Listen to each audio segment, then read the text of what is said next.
సత్తుపల్లిలో ACB అధికారులు municipal ఉద్యోగి వినోద్ లంచం తీసుకుంటుండగా రెడ్ హ్యాండెడ్గా ఈరోజు పట్టుకున్నారు.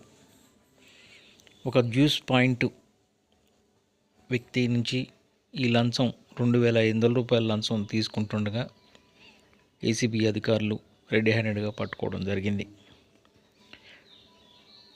ఇందిరమ్మ ఇల్లు, రేషన్ కార్డు వాటిని మంజూరు చేయడం కోసం సదరు అధికారిని బాధితుడు సంప్రదించగా 3,000 రూపాయల లంచం ఇస్తే కానీ ఈ పని చేయనని చెప్పినట్లు తెలిసింది.